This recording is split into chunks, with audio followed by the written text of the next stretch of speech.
Bonsoir les Blaugrana, bien ou quoi les phénomènes? Nouvelle vidéo actualité, encore et toujours le même débat, le même sujet. On met sur le dos de Lewandowski depuis ces dernières semaines, même je peux dire depuis ces derniers mois. Il y en a beaucoup qui lui tombent dessus à chaque contre-performance de la part de Lewandowski. Bien évidemment, je suis loin de n'avoir jamais critiqué le joueur, c'est un fait. Mais de l'autre côté, je suis l'un des premiers qui disait que Lewandowski a toutes les excuses du monde de son côté. Au vu du jeu que l'équipe propose tactiquement, ainsi que les zones et endroits dans lesquels le joueur reçoit le ballon. On va en parler brièvement dans cette vidéo actualité, elle va pas être très longue normalement car il n'y a pas énormément d'informations. Si le contenu te plaît, tu sais ce qu'il te reste à faire et je vous laisse avec la vidéo.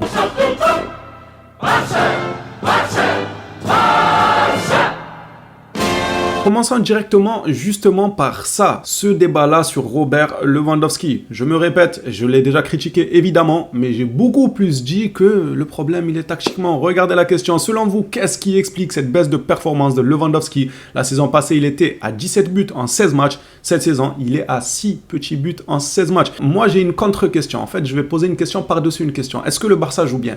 Si on me répond que non, on est d'accord. Ou bien il y a quelqu'un dans la salle qui veut dire que le Barça joue bien, on est d'accord. On est tous d'accord pour dire que le Barça joue mal. Alors Lewandowski joue mal. C'est tout à fait logique car Lewandowski, je l'ai répété je ne sais combien de fois dans mes débriefs, Lewandowski est un joueur qui a besoin d'être alimenté. Lewandowski, c'est pas Neymar, c'est pas Vinicius, c'est pas Lionel Messi, c'est pas Ousmane Dembélé, c'est pas ce genre de joueur là qui va te prendre le ballon, déstabiliser le bloc adverse, te faire un crochet, deux crochets, tenter une frappe. C'est pas ce genre de joueur. Quand est-ce que vous allez le comprendre? C'est bien beau de lui tomber dessus. C'est vrai qu'il ne fait pas d'efforts sur certaines actions. Même moi, j'ai eu à me moquer de ces grosses chaussures là. Il a signé un contrat avec Timberland. Maintenant, c'est fini Nike et Adidas.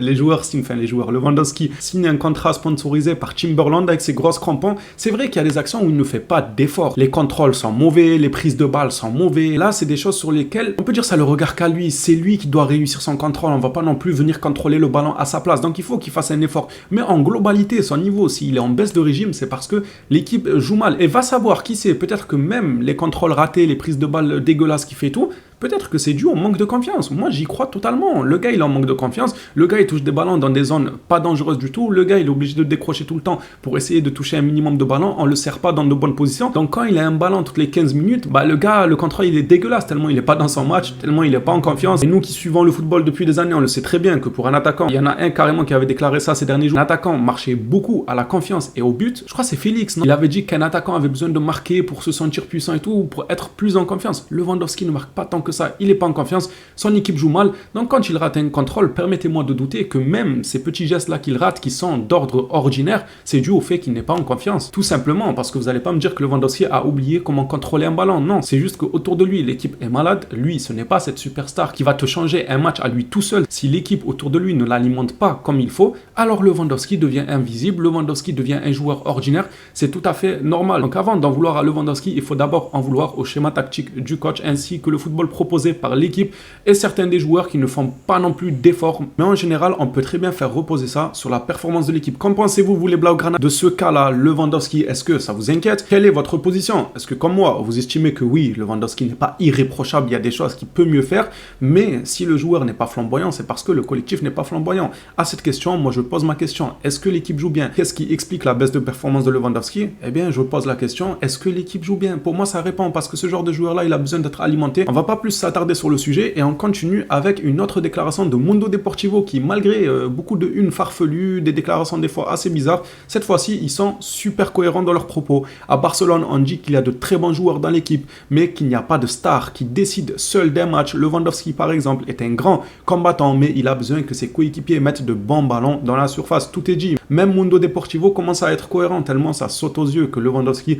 a besoin d'être mis dans de bonnes dispositions. Lewandowski a besoin que ça joue bien autour de lui, que ça bouge bien, et lui, ça sera le renard des surfaces, le finisseur. Là où cette année, on ne peut pas en vouloir à Lewandowski de ne pas finir les occasions, il ne les a pas les occasions. Tu veux lui demander de finir quoi? J'aurais été le premier à lui tomber dessus, à le critiquer dans tous mes débriefs si jamais il ratait 2-3 buts par match, des face-à-face, des têtes au point de penalty. J'aurais été le premier à le critiquer comme absolument tous les joueurs qui font des mauvais matchs. Mais là, on ne peut pas être de mauvaise foi. Il ne reçoit pas les ballons dans de bonnes conditions. Ce n'est que mon avis. S'il y en a d'autres qui estiment que non, c'est uniquement de sa faute, que le gars il doit se transformer en Maradona Prime, prendre le ballon et dribbler 3-4 joueurs et tout, c'est que vous n'avez jamais réellement suivi Lewandowski, même au Bayern, ça jouait très très bien autour de lui. Et lui, c'était la pièce en attaque qui pesait énormément sur la défense, qui était là pour finir les occasions en beauté et non pas le joueur qui prend le ballon au centre pour dribbler 2-3 joueurs et marquer un but. Ça n'a jamais été ce profil de joueur, on le savait très bien avant de le recruter. Ce qu'on ne savait pas, c'est qu'on allait jouer d'une manière dégueulasse. Si tu me disais avant le recrutement de Lewandowski, oui, on va recruter Lewandowski, par contre, on va mal jouer, ça va être dégueulasse, je te dis, mais ne le ramène pas Lewandowski. Mais il va servir à rien. Lewandowski, il a besoin que ça joue très très bien au ballon derrière lui pour montrer ses qualités. Si ça joue pas bien au ballon derrière lui, il ne pourra pas montrer ses qualités parce que c'est pas un porteur de ballon. On en a fini sur le dossier Lewandowski. Je souhaite vous entendre dans les commentaires les Blaugrana. Qu'en pensez-vous? Passons à une autre information de Mundo Deportivo cette fois-ci qui nous parle un peu plus du collectif entier du Barça. Il déclare que l'une des mesures que Barcelone a décidé de prendre dans la situation actuelle est de rester à l'écart de ce qui se dit à l'extérieur. Sincèrement, je pense que ça va être compliqué dans une époque où l'information elle coule limite comme de l'eau. Il y en a partout de l'information. Je pense pas que les joueurs vont faire abstraction de ce qui se dit sur eux. Même Ferran Torres, là, il nous dit tout le temps, je regarde plus la presse, je m'intéresse pas à la radio, je m'intéresse pas à si.